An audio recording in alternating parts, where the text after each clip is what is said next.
Welcome to the Odds. I'm your host, Emmanuel. Today's topic will likely resonate with millions of individuals pursuing education far from home, especially international students in the United States of America. And so, if you're an international student, or you are planning to study abroad, or you are just curious about this topic, then please stay with us. According to Open Door, over 1 million international students from over 210 places of origin studied in U.S. higher educations in the 2022-2023 academic year, which is about 12% increase compared to the previous academic year. This is to reinforce the fact that the United States remained a place of destination for international students. Within this population, 53% of the international students are from China and India.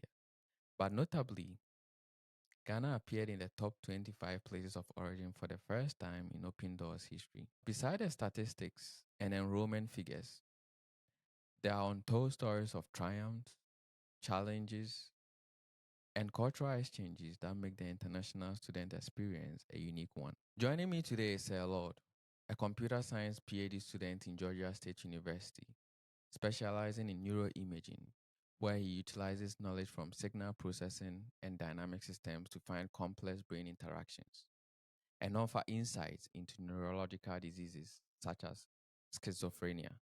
He does poetry and music production in his leisure time. But he has a motto, which is "You die when you stop learning." Welcome, Sir Lord. Thank you. Thank you very much, Emmanuel. Um, would you want to talk about your motto? You die when you stop learning. Right. So, I mean, think of it like someone when you don't eat for 2 days, you get very hungry, and after say a month, you may Mm-hmm. die. You can't die, right? Because you don't have any food to sustain yourself. So the idea behind it is you need new, fresh updates to keep your body alive, right? So similarly, you have to also get new information. You have to learn something new every time to keep your brain active. And if your brain is not active, you are dead, essentially. So that's where my motto comes from. It comes from the fact that you have to learn something new every day to keep your brain active. And if you stop learning, you just die because your brain stops working. Okay, So so that's it where it comes from. okay. So basically, it's in relation to the brain, but not the body. Yes, Okay, okay, exactly. that makes Yes. sense. Mm-hmm. Um, and you also do music production.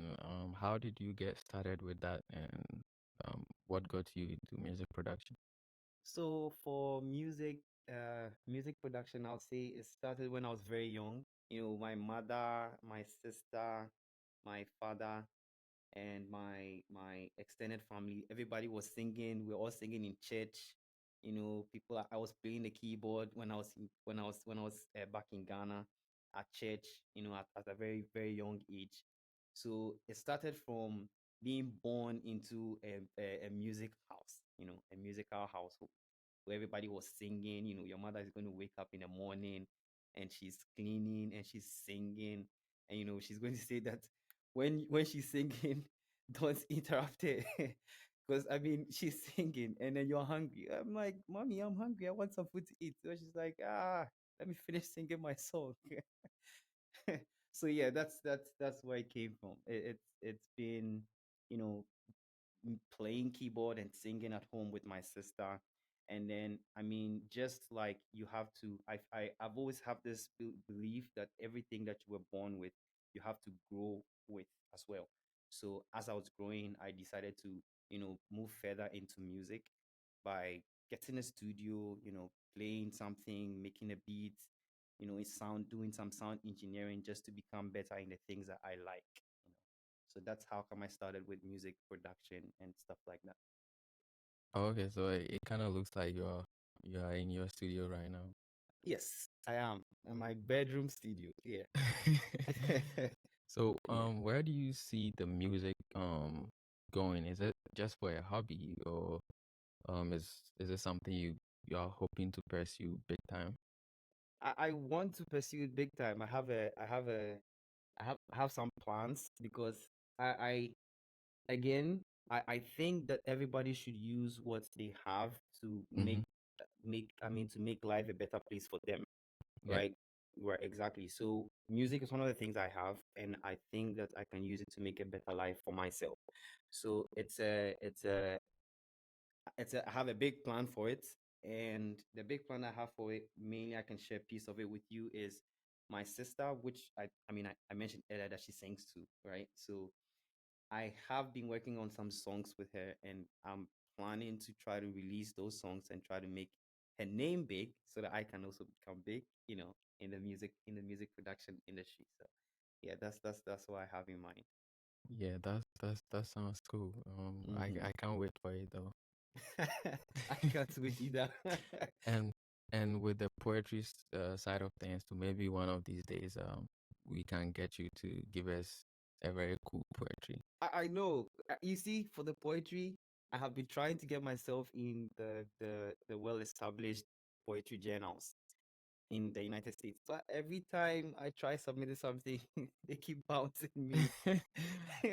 So I Oh, I don't know, but I'll keep trying.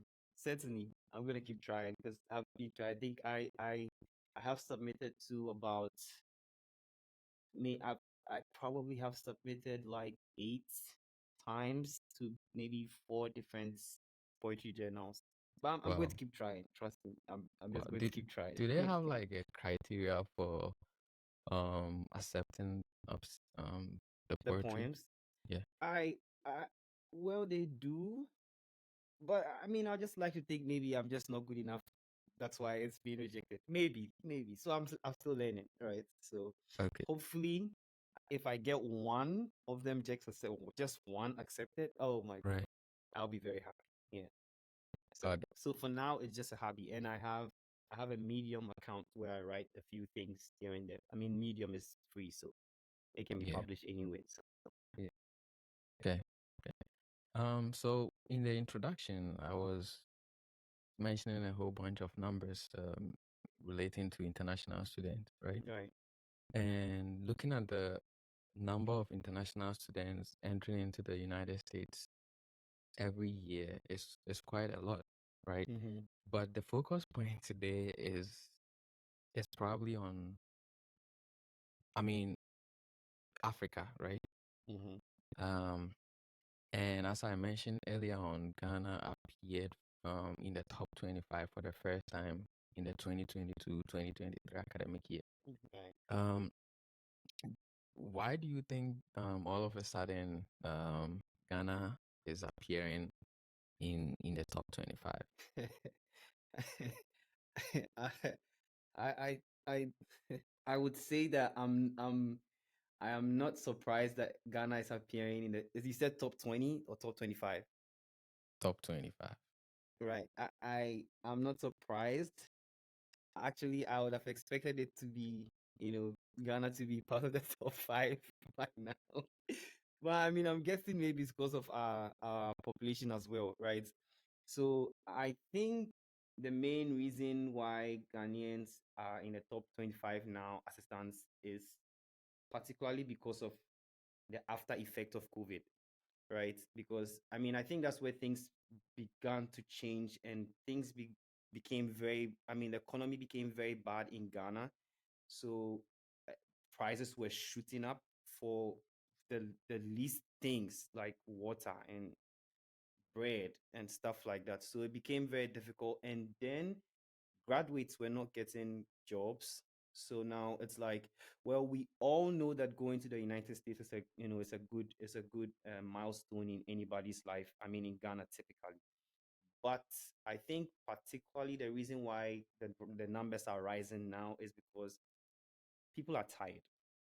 I mean, if you are staying at home for 3 years after school and you're an electrical engineer like I am, right, or I was in Ghana, and if you stayed in Ghana for like 3 or 4 years without getting any good job, I mean, you get tired, right? And then you hear that there's the opportunity, there's a chance for you to come to the United States. and have a better life. I mean, I think every young person will be willing to take that opportunity. Whether it works or not, that's a different thing. But I mean, I think everybody will be willing to hop on the opportunity to make their lives better.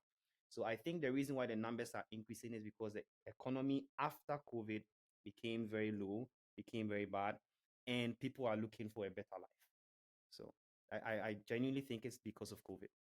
Okay, so would you say that, I mean, is, are you saying is the same reason why Oh, you certainly decided not. to? I had to come whether COVID was there or not. So no, no, that's not the reason why I came here. The reason I came here is because I've always felt like I have a life here, right? So for example, the things I care about, like movies. So I do a bit of writing. Like I mean, we mentioned poetry, but poetry is not the main goal that I have for writing poems. The main goal is to write scripts, right? So I do have this thing in my mind. When I'm writing poems, I have I have a storyline behind it.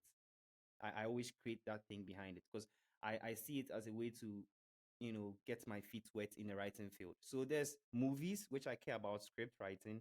There's music, which I care about a lot. There's also neuroimaging, as you mentioned, that I care about a lot. And when I look at these three things, I I don't see Ghana or Africa being the best in any of these three fields, right? Maybe for now, I think Nigeria is doing a very good job with music, but I'm particularly interested in pop and R&B. But I mean, Nigeria does Afrobeats and things like, I mean, Ghana too does a bit of Afrobeats and high life. So the thing is, I wanted to be in a place where I can grow the things I care about, right? And I couldn't think of any better place than the United States because I mean, there's Hollywood, then the music industry in the United States, it's just amazing. All the big music award shows are held in the United States, and neuroimaging too is growing here because I think 1% of every citizen in America has schizophrenia, I think, right? So it's there's a place for you to learn and there's a place for you to grow, right? So that's the reason I chose to come here. So it was not about COVID, but I think that a lot of people, I mean, the numbers increasing now is an after effect of COVID, but uh, certainly not for me. I was going to come whether whether COVID was there or not, right? right. So, since you've been here, what are some of the um cultural shocks you've experienced, and are your expectations being met? Cultural shocks. I will say I would say I was very confused when I came here because you see, I'm in Atlanta, right? And in Atlanta, it's everybody wants to say hi. Well, especially the black people. Every black person, you meet around wants to say hi. They are very nice people.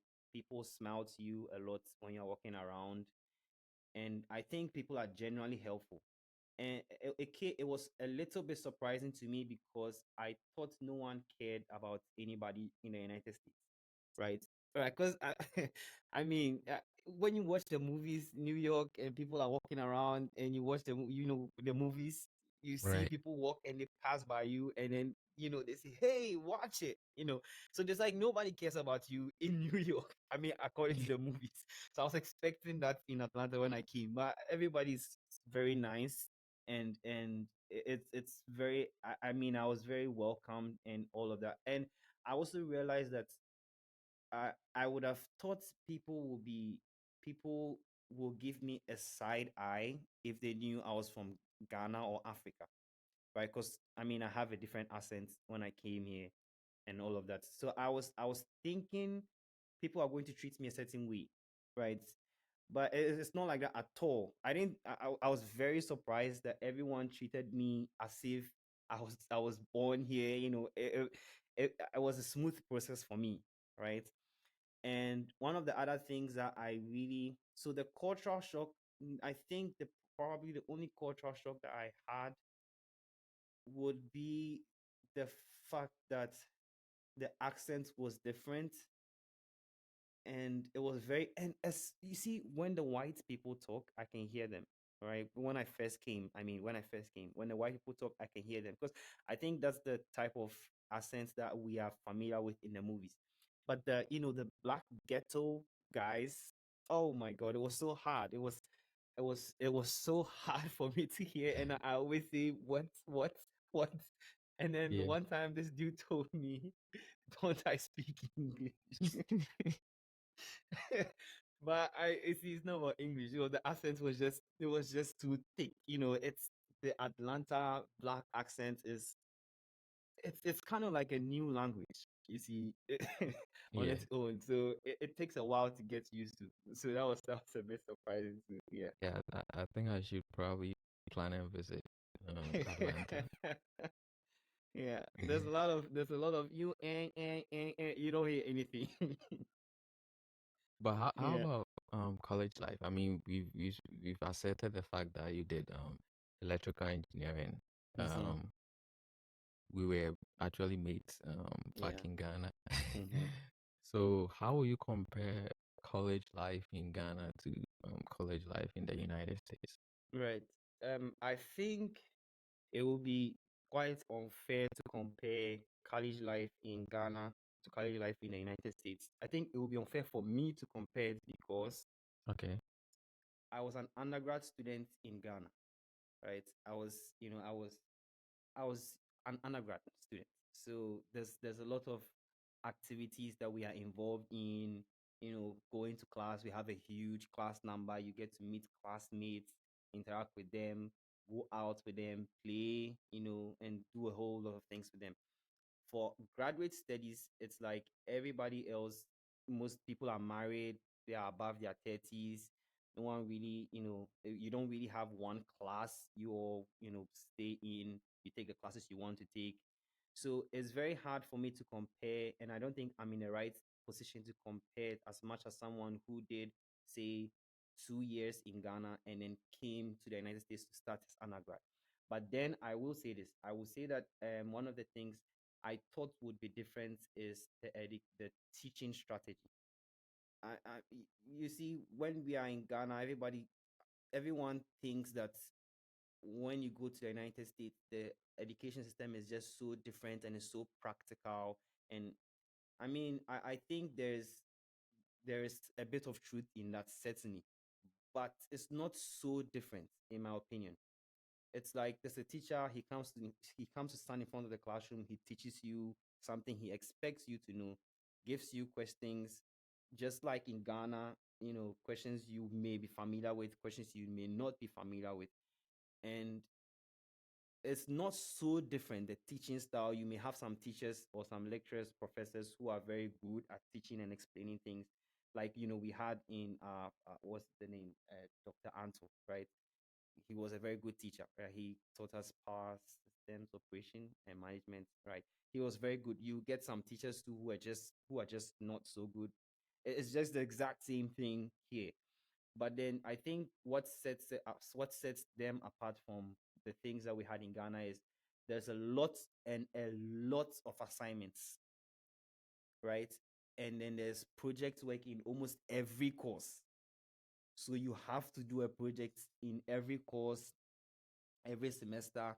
You also have to do a bunch of homeworks. I mean, it can be very annoying, but I think that's what makes them different. The fact that there are a lot of homeworks. And for example, in Ghana, we split our grades up. So if we have midterm exams, right? That's going to be maybe 30%, and then we have the final exam, which is 70%. So I mean, if you know that you missed something in the exams, you are just doomed. You're close to failing, right? But here, it's your final exam could probably be maybe 30%. The midterm exams would be 20. Then there's homeworks and there's projects. So that there's a better chance of getting good grades. But then, not to say that it's easier, because for here, in my school, getting an A means a 90 and above. So I mean, and as a PhD student, if you get, I think it's a B minus. If you get a B minus, you have to resit the course.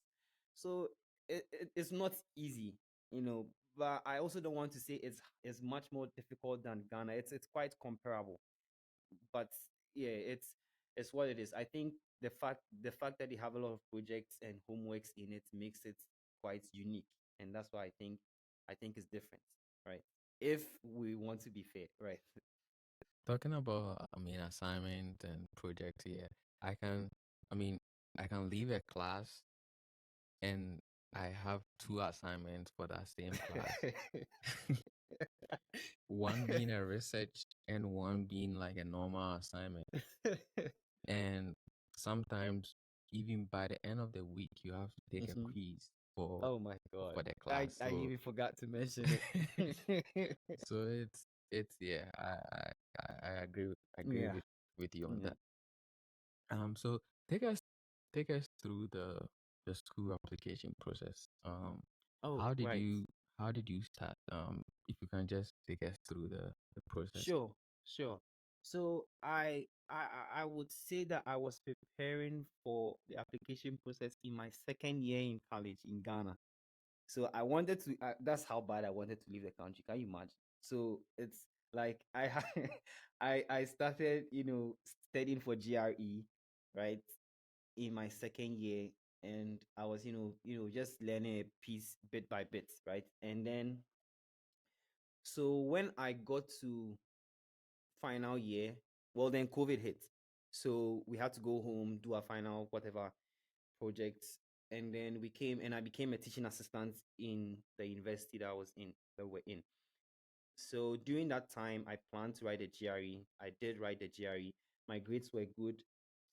Um, well, what was it? I forgot what it was. Yeah, but my grade was okay. It was good, I think. And then I started to apply to schools. So I mean, the first thing So I did, not to cut you or that's anything, fine. but so you mean you had to prepare for the GRE for almost like 2 years? Yes, maybe three. Three, Yes, okay. but I mean, to be fair, it's not like I was really studying it. Like I Yeah, was studying my coursework during that time. I was just looking through it during the weekends, yeah. right? I'm So, just asking mhm, just so that if someone plans to, like write the GRE, they will know the the effort time, the required. Yeah, duration, right, yeah. right. And so maybe a few, one more comment on the GRE. It's not very hard, it's not very difficult, but I think it's very different from what we typically are expected, what we typically expect in Ghana, like Ghanaian exams, is different. So you have to do a lot of preparation. You have to see a lot of questions before you can get anything close to being successful at doing it. So I just wanted to get myself familiar and all of that. So that's the reason. So after I wrote the GRE, the scores came out. I applied to a few schools. I think I applied to three schools. I did North Carolina State University, Stevens Technical Institute, and I'm not sure I remember the last one, but I did these two universities. But mainly I did these two universities because, well, I had a friend who was in North Carolina State University, so why not? Like, so let's just go. And my roommate at the time too was also applying to North Carolina State University. So yes, that's a good option for me. The second thing was Stevens Institute. Stevens Institute reached out to me, right, to tell me they've seen my GRE score and they encouraged me to apply. So, so that's why I applied to Stevens Institute, Technical Institute, I think. Yeah. Mm. So fast forward, North Carolina State University emailed me telling me, well, I didn't qualify for the PhD, but I qualified for a master's degree. So I have to look for funding. But I didn't want to do a master's at the time. Maybe I can tell you why later. But I didn't want to do a master's at the time, right? So I didn't really pay attention to it. Now Stevens, on the other hand, who encouraged me to apply, rejected me for the PhD and told me to apply for a master's. And I applied for a master's and they rejected me for the master's as well. I was so sad. Oh, and I remember the third one, Wayne State. So I saw the acceptance rate of Wayne State and it was very high. So I chose that school as my backup. Yeah. And fast forward, they also sent me. another Rejection. rejection. Wow. So I had three rejections from all the three schools I had applied. And I mean, at this time, at this point, I was getting very frustrated. So I saw, I think there was a school in UK. Everybody was applying, so I just decided to apply because that's how bad And I wanted to leave the country. yeah. So I did that, and I was like, oh my god, I this is frustrating. And then one of my aunties who lived in Florida at the time told me to apply to Florida State University. So I did apply to Florida State University, and I applied. And the next 3 weeks or so, I had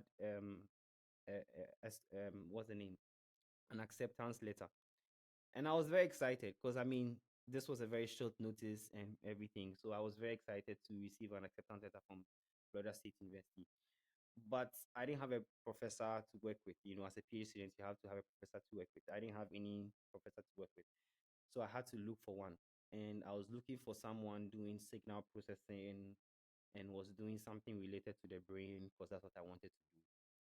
The only person that there were two professors who were doing something close, and I emailed them. They didn't respond to me. One of them responded to me telling me she doesn't have funding at the moment. Oh my god, that was very disappointing. Right. And the department chair gave me a new professor who was doing something in microwave design. I mean, so microwave design is Yeah. it, certainly it's not the microwave we have in our kitchens, Yeah. right? Yeah. Yeah, it's the frequency range or the Yeah. wavelength that is microwave, right? Exactly. So, and he was doing microwave design, microwave engineering, and chip design. And you see, he had my transcripts, and then he saw that all the things that are related to his work I had gotten an A in. So he was very excited. So he had he had an interview with me, and I had a discussion. We spoke. I had to present a project that I was working on, and I met with the team. But I remember telling myself, so now he told me he was going to give me a week to make a decision whether I want to come to join him or not. And I was like, oh my god, should I take this? Because this is nothing close to what I want, but I really want to leave Ghana and come to the United States. So after thinking about it for like 3 days, I just decided against it, that I was not going to do it. So I emailed him and then told him I was not going to do it. And I mean, obviously, he didn't reply that email. And Yeah. so Cause I was, right? What do talking you say? talking about not replying, I remember I had an admission in a school, and one professor agreed to work with me in her lab, Mm-hmm. and this was actually when I was already here, right? But I later thought about it, and I was like, do I really have to switch schools?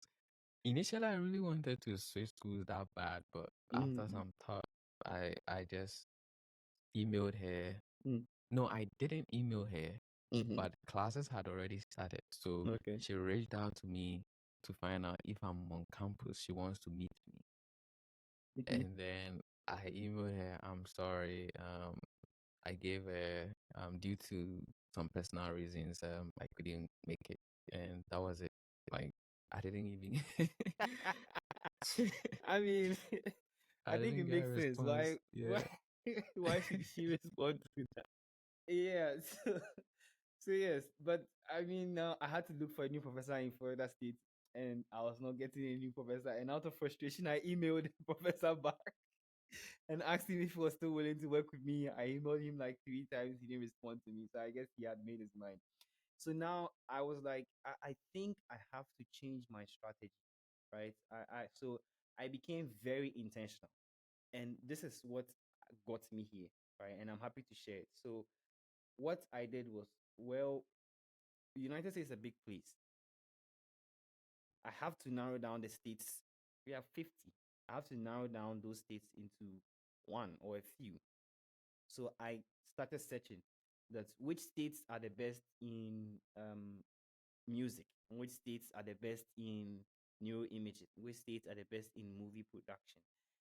And in all the criteria I was looking out for, Georgia, Texas, I think Georgia and Texas were the most repeating ones, repeating states. So I was like, I really should look at Georgia and Texas. And I think I also checked one last thing, that which state has the most successful black people. Because I have this thing. I feel like people who I should want to be in a place where people who are like me are succeeding. Because then it wouldn't make sense for me to go somewhere else where people are very different and they're succeeding. I mean, I don't think that's a very wise thing to do. So I was looking. I also, that was one last thing I looked out for. Which states has the most black people succeeding? Which because I mean we've heard of the whole racism and things like that. So I just didn't want to take my chances, right? I typically don't really care about it, but I was like, well, let me just to be on the safe side. You see, so Georgia was that was the highest in the whole United States. So I was like, maybe that narrows it down for me. So now I came to look for schools in Georgia State which did electrical engineering, right? And I found Georgia Tech. So I found just like, okay, well, I have Georgia Tech. I think I had a few schools. I had one school, Texas State University, also, which is also quite good in engineering. So I looked out for professors in Georgia Tech who were doing something in signal processing, dynamic systems, and brain or neuroimaging. And then I emailed like five of them. Well, like maybe seven, but none of them replied except one. So one of them replied me and told me he didn't have funding at the time. So very nice person. I told him, well, if he has any other friend who does what he does, who may have funding, he should link me. And he replied and said, sure, we'll do. I was like, this man is amazing because Yeah, I've never because had anyone, right? exactly, like um people encourage us like whenever we are applying to schools, you should reach out to professors. Yes. But you find yourself writing like almost 100 emails and you Oh, don't I get know what I know what you mean. and you don't get any response back. Yeah, yeah. Yeah. So yes, and then he replied me, he said, sure, I will. And I said, thank you. So the next week, I was with my mother and we were, in Ghana, we have this food called fufu. So we had to pound the fufu. So we're pounding fufu and I received an alert on my phone and I checked it. And I mean, African mothers, won't you stop with your phone and come and pound the fufu? So, I just took a look at it and I saw my professor send me the man sent me an email saying, by the way, I just received funding in Georgia State University. And I have a lab where students in Georgia Tech, Georgia State University, and Emory are in. So if I'm interested, but then he also mentioned that in Georgia State University, there's no electrical engineering. So the only closest course I could do there is computer science. And I saw when I saw the email, I was like, oh my god, because I didn't really care about the program, right? I cared about the man and the person I was going to work with, and I thought he was a big shot in the neuroimaging field. He's a pioneer in one of the major things we do in neuroimaging. So I didn't really care. I didn't care if he told me I should come and do psychology. I would have done psychology. I cared about what I cared about was the fact that he was a big shot in neuroimaging and I was working with him. So as soon as he said that, I was like, I'm down. Like I'm certainly down. And I'd done a few computer science related things during my undergrad, and I was working as a software engineer for some time. So that was it was not something to think about. It was very straightforward. He asked me how long can I take to apply. I told him I was going to finish it tonight. And I Wait, was so not did joking. you have to reapply Reapply. like to computer science? Yes, so I had to now apply. I didn't I emailed him before applying. So Okay. he gave me the go ahead to apply to Georgia State and I did. Right? Okay. Exactly. So I just applied to Georgia State as a computer science student. And that has been my journey. So my journey has been it was just doing things haphazardly, and then I became very careful and intentional about my choices. What state do I want to go to and why? And which school do I want to go to and why? And which professors do I want to work with and why? And that's how it got me here.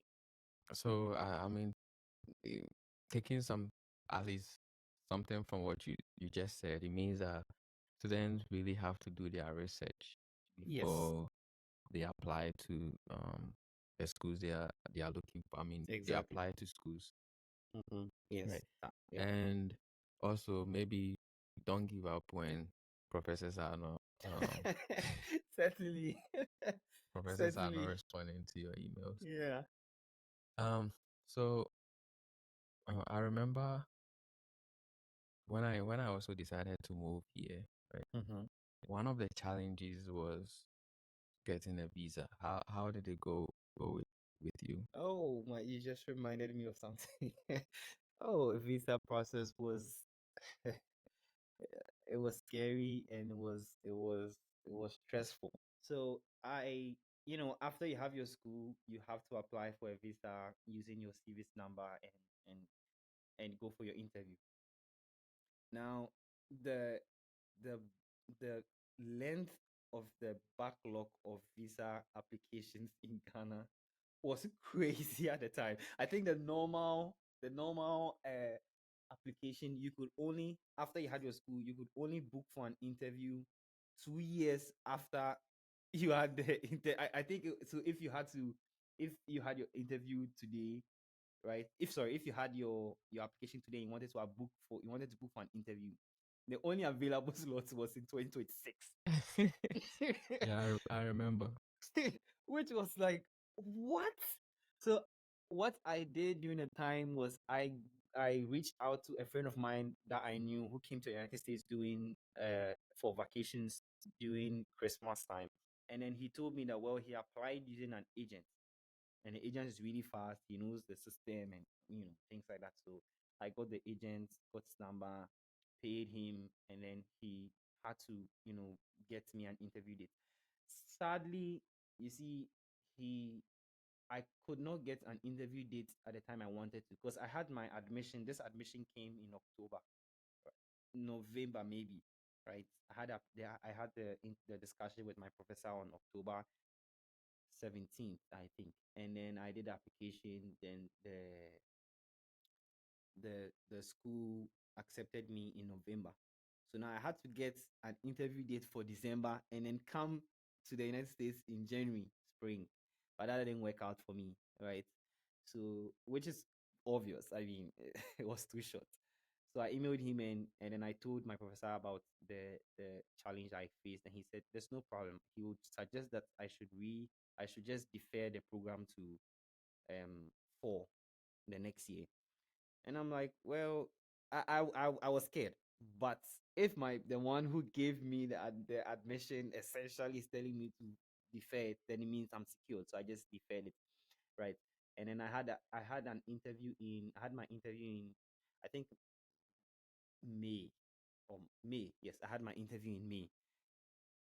The interview is scary because now I was very scared, because the point is that, and I'm never scared in front of people. I have that thing, but but for this one, I was very scared for the reason that if I was rejected coming to the United States, I I think all the plans that I had that depended on me coming, like the plans, I have a lot of plans which are dependent on me being here. So if those things didn't work out, then phew, what am I going to do? Right. So I was very scared, and I had all my documents. I went to stand in front of this man. He was asking me a bunch of questions. He was not really looking into my eye, which I don't like. I like people to look into my eyes when I'm talking. And I was very frustrated. And then he told me, well, congratulations, you have your visa.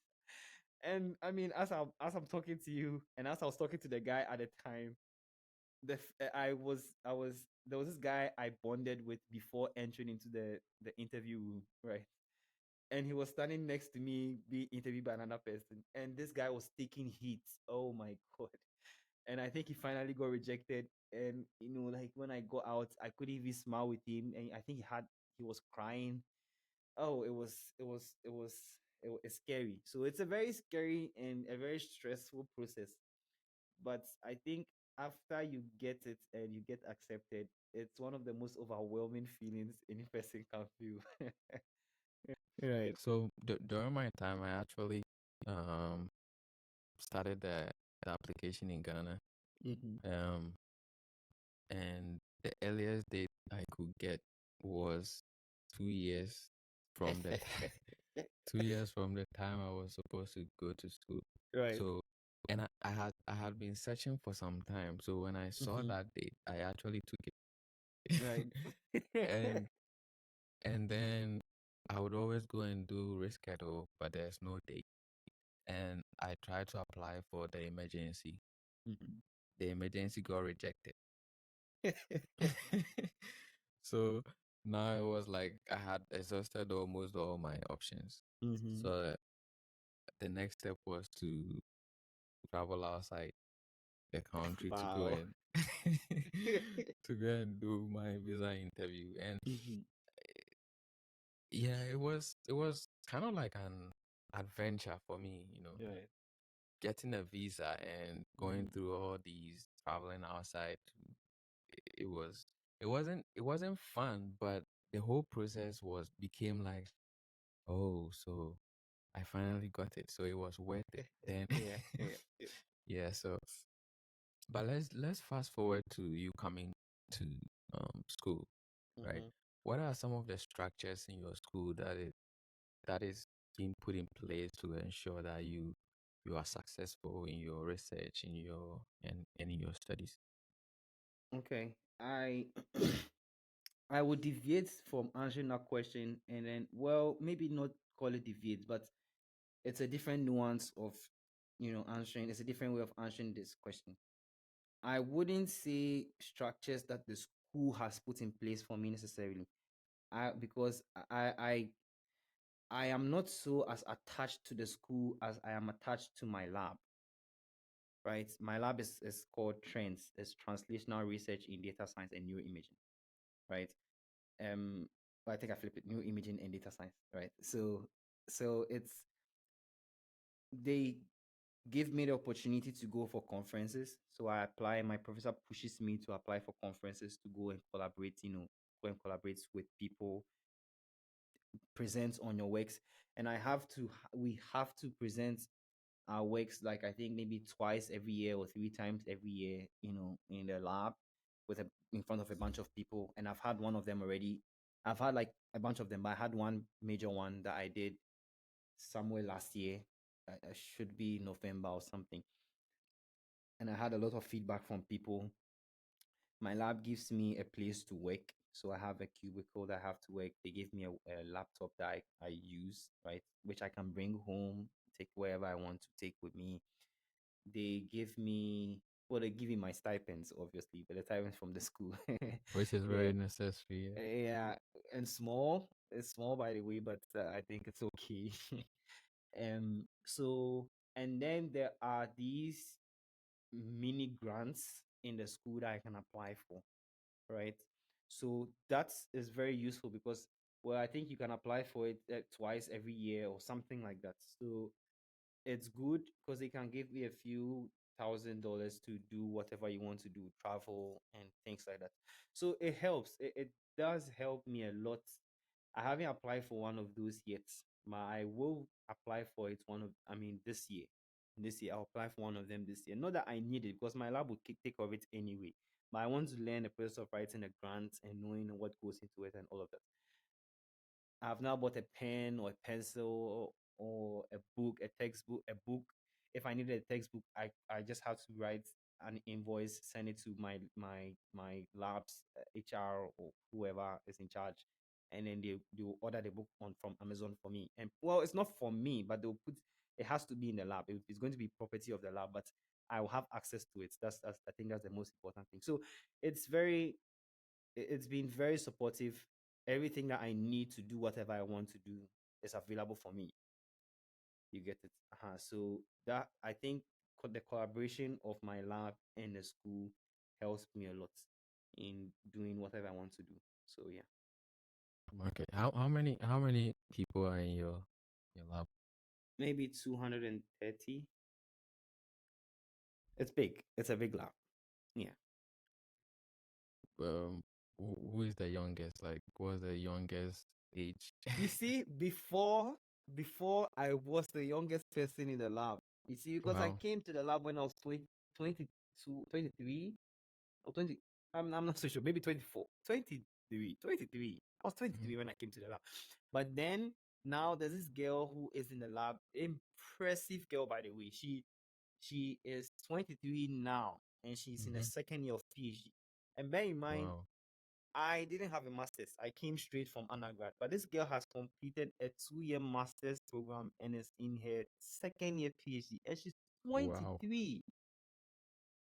That's So impressive. very impressive. So she's the youngest in the lab at this moment. Right. So yeah.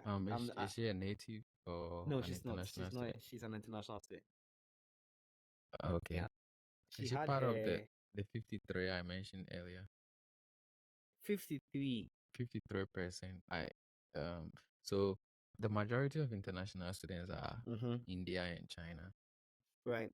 and they take about more than 50% of the Right. population. So she's not. She's not Okay. from India. Or she's from Azerbaijan. Okay. Okay. Yeah. Yeah. That's cool. Mm-hmm. That's Mm-hmm. so how do you build social connection? One one of the things I decided to do when I came here was to relax on making friends. I have a ton of friends in Ghana, right? I have a ton of friends, and I'm typically good at making new friends every time because I like talking and I like just interacting with people. So that's one thing. So I sort of put that on hold, and I was very focused on getting to my office, working, doing my research, going to class, and coming back home and just resting. So I was doing it for a while. But then in my second year, which is now, how I get friends, or how I do have some friends now. How I got these friends is mainly through, well, if you are in a lab where there are 230 people, it's easier to make friends, right? So I did become very close friends with a group of people. We hang out, we go to the gym together, we play, we talk a lot in the lab, and outside the lab we go out a few times if we are free.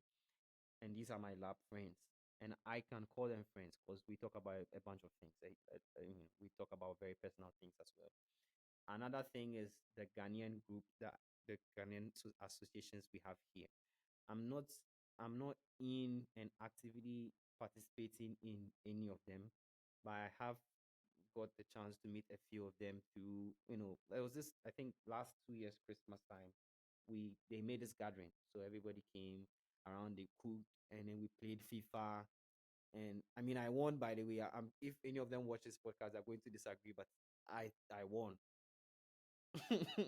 Yeah, so we had to play FIFA, and it was a good time. I got the chance to meet a few of them, and two of them became my roommates at right now. I'm in the apartment, one apartment with them. So that's one thing, the Ghanaian association. And then there's another group of friends that you make through going to clubs, or even the gym. You go to the gym every day, you're bound to, make a few friends here and there, work out with somebody.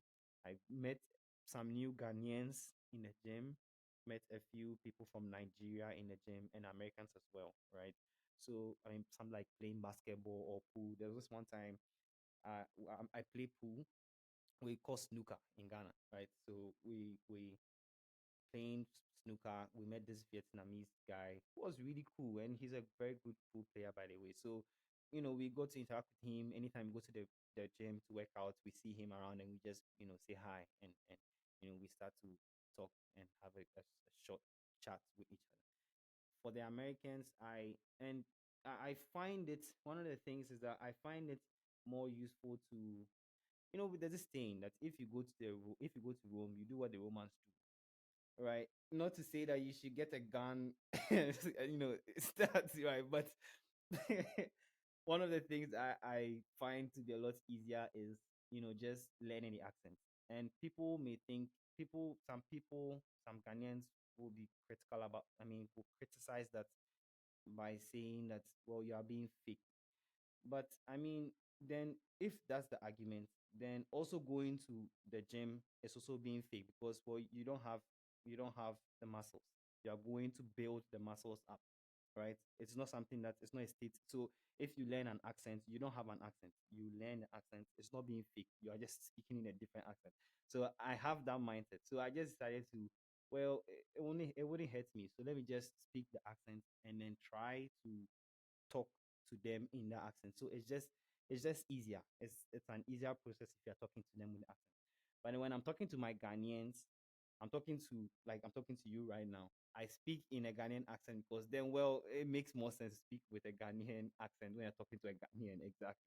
So but everybody else, I try to speak an American accent with them so that it just, there's not where are you from and I can't hear you. What did you say? And yeah, it just it just ruins the communication, in my opinion. So Okay, so in case someone moves here for the first time and they are struggling socially, um, basically they are what I mean from what you said, it means they can find some clubs and yes. um should I say societies that Hmm. will be able to help them through those processes. Is Yes, is that and is that the case? trust me, like people are very nice. I it's one of the things I was surprised by, as I mentioned earlier. People are nice. People want to talk to you. People want to help you.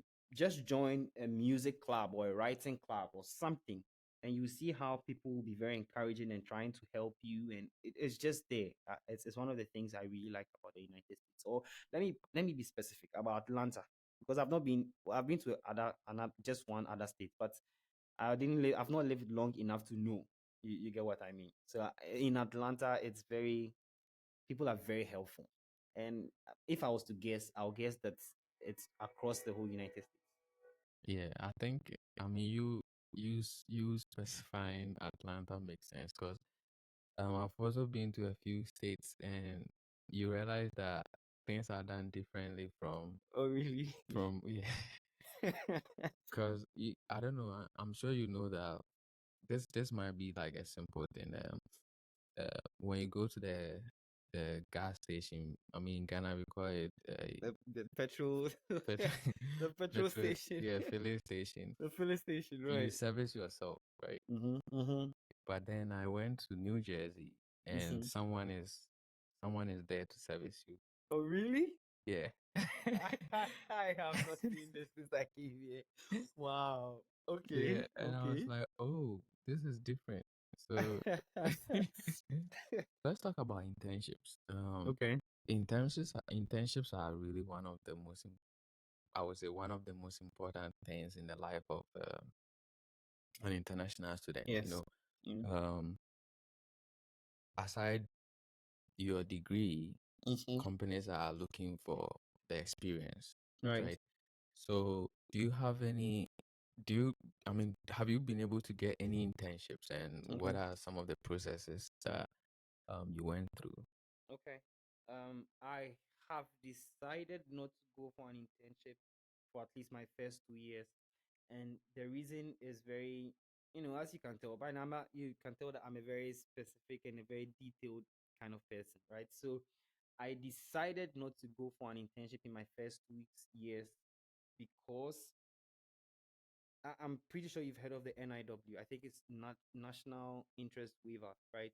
You can apply for it, and then they're going to waive the what is it, the green card or the permanent residence application for you.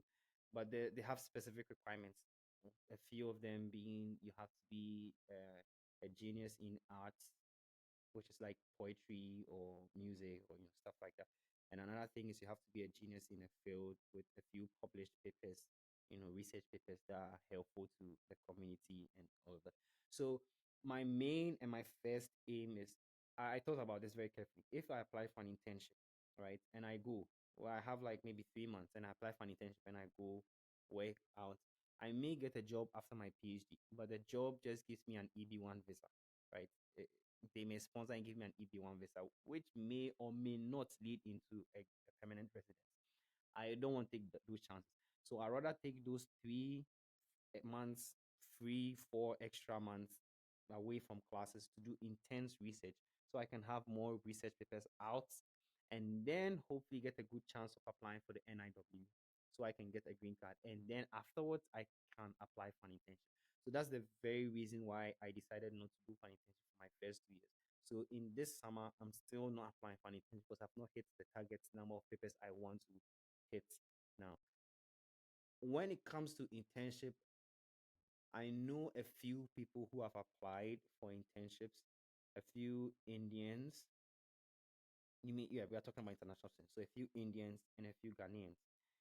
And you see, one of the misconceptions that I would like to clarify to a lot of international students or people outside the United States who want to come is that the thoughts of you easily getting a job after school or getting an internship is a huge misconception, and I wonder how it started and how we heard of this or how we thought this was even possible in the first place. 'Cause I asked this Indian, and he literally told me he applied to 50 companies, and I'm like, what? 50 companies, and I'm like, what? And he said just two of them replied him. I couldn't believe it. I just couldn't believe it. I was amazed. And these are internships. These are not jobs. So I was like, I was very scared. And I have a few Ghanaians, my roommates right now. So they applied for internships. I'm not so sure how many companies they applied to, but it didn't go well. They couldn't get an internship offer. And the fear of probably applying for jobs and not getting a job after school because they are master students. So the fear of applying for jobs and not getting it pushes them to try out a PhD so that they can extend their stay and then increase their chances of getting, a job and getting a green card. And so I mean, it's a major misconception. And I think it's a maybe the school matters. I think the school matters as well. So for example, the Indian guy was telling me, well, if you have a student, computer science students from Georgia Tech applying for an internship for one company to Microsoft, and then Georgia State students also applying and they have the same grade, they will probably still take the Georgia Tech person over the Georgia State because the school is a big school. Right. So I think the school matters, but I just want to clarify that it's not as smooth as a lot of people may want to think it is, especially in computer science, right? Because there's a lot of computer scientists out there and all of that, right? But I think it's slightly easier for engineering students, right? Because I have a few engineering students who had internships.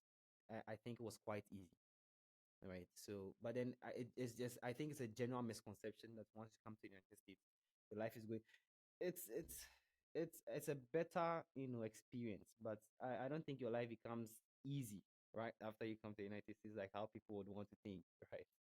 And certainly not for internships. So, but I do think internships. So one of the things that once you get an internship program, the chances of them retaining you is high in the United States, right? Because if they accept you, then they probably want, and you impress them, they will probably want to work with you, right? And I knew a few situations like that. So getting an internship, I know, is certainly a very good idea and something that you should definitely try out. But just to manage expectations is not as easy as people would expect it to be or would think it will be, right?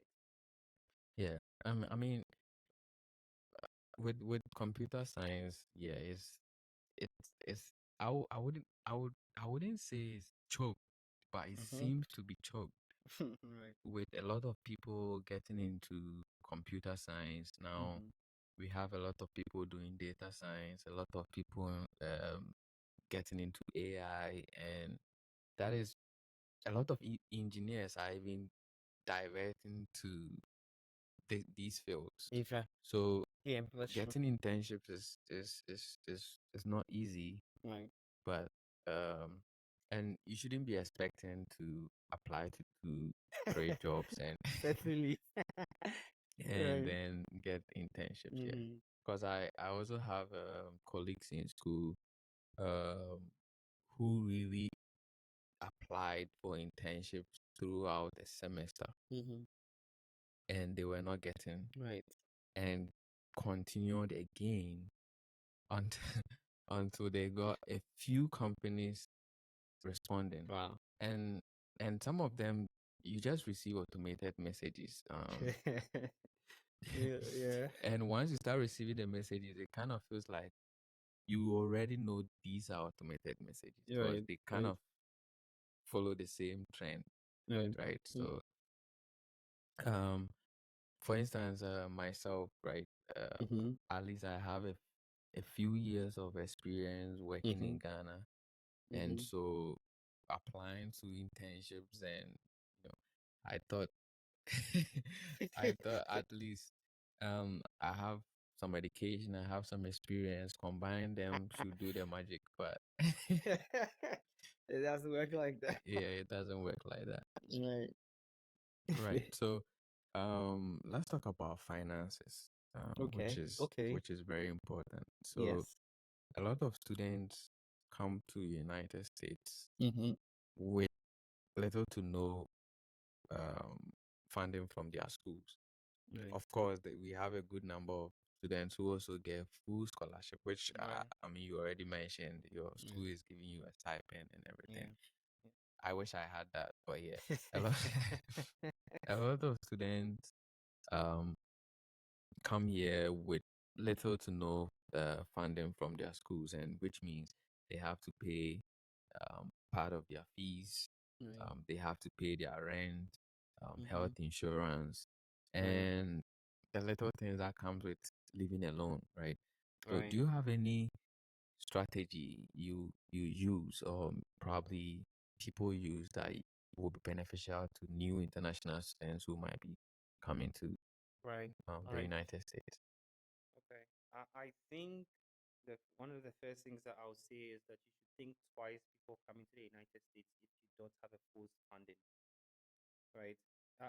If you desperately really want to come, when you get here without full funding, strive and bother the department until they give you one in your first month. Because the struggle of being in a new country, the struggle of being a graduate student, especially, the struggle of doing research or being a TA, the struggle of um, um, food, getting food to eat. There's just too many new things to bother yourself with something that could be taken care of. You get what I mean? So if you are without funding or you have half funding, I think is a wise thing to to strive and try to get um the department to cater for it as soon as you can or as soon as possible. Now the next thing is some schools do provide you with some scholarships, provide you with health insurance offers, right? If they don't provide you with health insurance in your scholarship funding, then you'd have to pay, which may be premium, like because it may be expensive. You may be paying because for me, my first semester I paid 1,500. Well, as Americans say, 1,500 for for my health insurance. But then connecting with the Ghanaian community, they told me that well, they are master students. They can't even afford to pay that 1,500 every semester in the first place. So they told me that well, there's this guy who is an agent, and then he works with this health insurance company in Atlanta, which provide you with cheaper health insurance. And I mean, we are Ghanaians, we have tough skin, we have strong bones, we don't get sick. The only sickness we get is malaria, and there are no mosquitoes here. so, so it's like, okay, I probably don't need a health insurance that will cover for a huge range of things, right? So we went in for the cheaper option, allows you to pay maybe like $10 every month or something like that, as opposed to paying 1,500 or 1,500 every semester, right? So it eases you up a lot, right? So that's one for the health insurance. One of the other things is that the the idea of having credit cards is a two-edged sword. It's the yin and yang. It's good and evil. So, for example, in a situation where you need money, right? You need money to cater for something. You can easily take from a credit card and pay later. But then the idea is that okay, you get to Amazon or you are in Walmart trying to buy something, and you don't have enough money, but you don't even check. Well, you know you have your credit card with you, so you keep buying things, and then before you realize you have a huge amount of debt, and you can't even trace where it came from.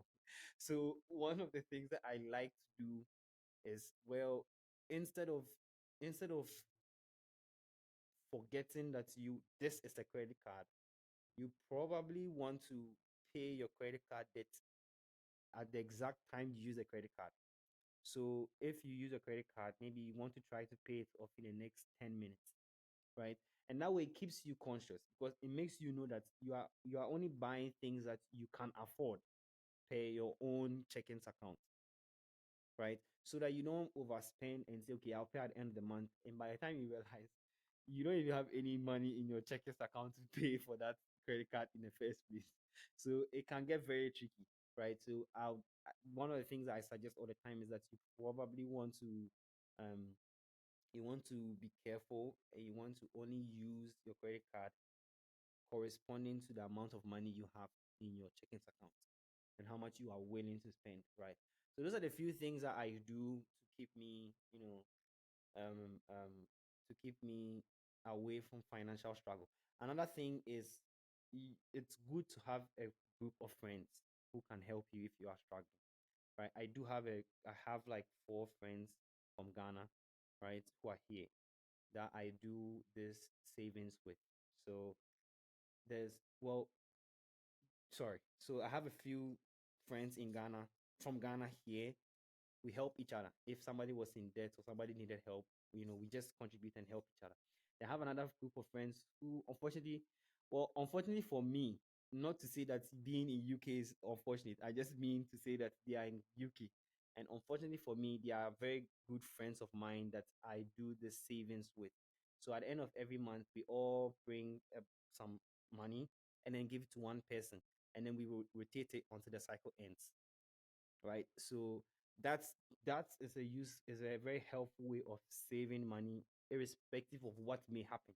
Because at the end of the month, you have to give, let's say, $400 to this person until the fifth month where you get your own, and it becomes like what 2,000 something, and then you get to save that at the end of maybe 6 months, something like that.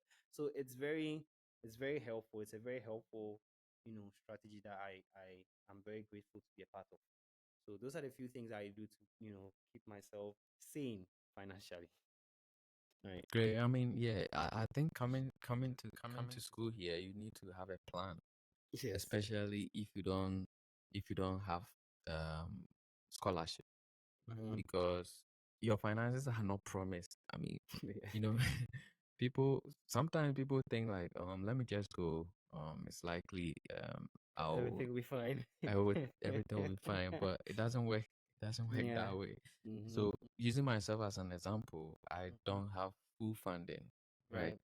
And when I got the admission, Mm-hmm. I was thinking there were schools that gave me admission promising to give full funding, but I will have to be on campus to get it, right? What does that mean? It means like when I accept the offer and then I Mm-hmm. I move to the United States, start Mm-hmm. school, Mm-hmm. then I can get an assistantship. And I got this one which gave me 60%. Mm-hmm. So I chose to attend this one. But I, Right. I also had a plan, right? Mm-hmm. Because I knew how I was going to pay the remaining 40% and also um Right. like take care of myself. So there Right. there, there has to be a plan Mm-hmm. when you decide to Right. to move here. That's true. But if you were starting the whole process again, what would you have done differently? Or if someone is starting that process, what advice would you give to them? I would still stick by the exact thing I did in the latter part of my application processes, because you have to narrow it down. Where do you want to go and why? I want to be in the United States. Well, why? And it's okay. Well, which states in the United States is the best in the things that make me want to come to the United States? Right? If it's UK, well, why do you want to go to the United Kingdom? And you list those things, and then where in the United Kingdom is the best place that has the things that make me want to come to the United Kingdom? So you list those things down. Okay, well, you have a few states. You have maybe three states you want to go to. And then you go into those states and look for the best schools in those states that do what you want to do, right? And then you narrow it down to a few schools. And then you look for the professors because the school is big. They do a bunch of things. So you want to know which professors are doing the things that you want to do, right? And then you shoot them emails, send them emails, cold emails. So, hi, my name is this. I'm a student from here. This is my GPA. This is my CV. I've done this, I've done that, and I want to do this. And I think my research interest aligns with yours this way, blah, blah, blah. Write that down, send them email.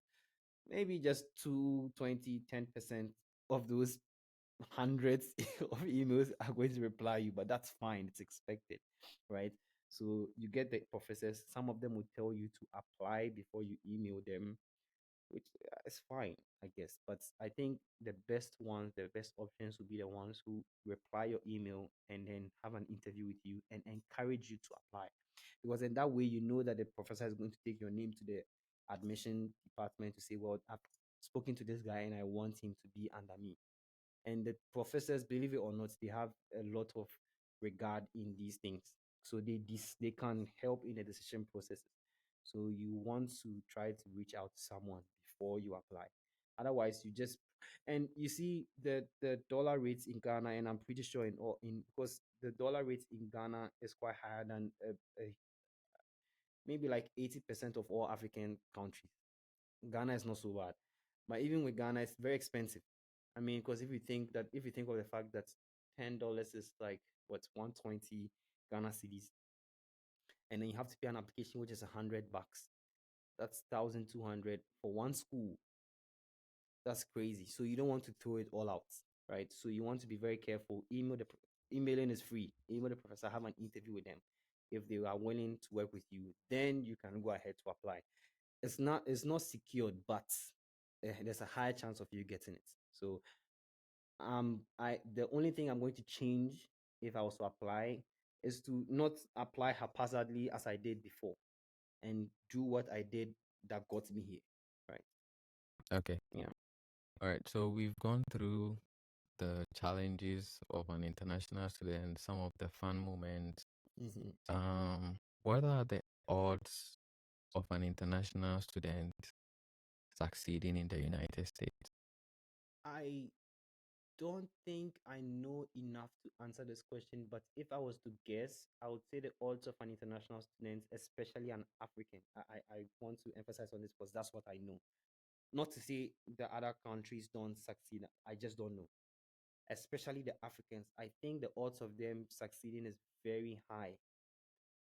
I hear this comment a lot that when Africans come here, they do well. When Africans come here, they do well. And then there's this conflict between Africans and some of the Black Americans who live here because they feel like we come and we don't understand their struggle, and then we become successful, and there's this contention between the Black American and the African somehow here.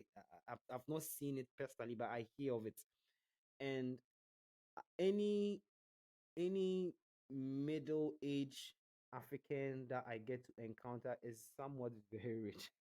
So it makes me feel, well, they must be, they must be doing very well to get to this point. Because I wonder, I don't know, but I wonder, I just wonder why. Or maybe it could be that the people who will not succeed end up going back to Ghana. So I will not get to know. I don't know, but I think the people who are here seem to have good jobs, seem to be in good places, and they're always encouraging people to leave Africa or Ghana to come here to have a better life and all of that. So I think the chance of an African in particular making it here is very high because United States has I think it has the most accommodating state, or the most accommodating country to diverse people, right? Because when I came here, I meet a lot of Hispanics, I meet a lot of French people, which was strange. 'Cause I hear people speak French. I mean, French people, and I see a lot of Africans. It's just amazing, right? But particularly almost all the Africans, the mid-age Africans, maybe in their 30s, that I 40s, 30s and 40s that I get to meet, seem to be doing very, very well. And I think that maybe validates the fact that the odds of being successful as an African international person here is high, I think. Okay. All right. Maybe you'd have to watch me reach there to be sure. Yeah, I would definitely be looking out for that. Yeah, But yeah. thank you very much for joining us today, You're welcome. and it's really been a good section. Nice. Yeah. It's a pleasure being here. All right. All right. Thank you, and And bye. bye.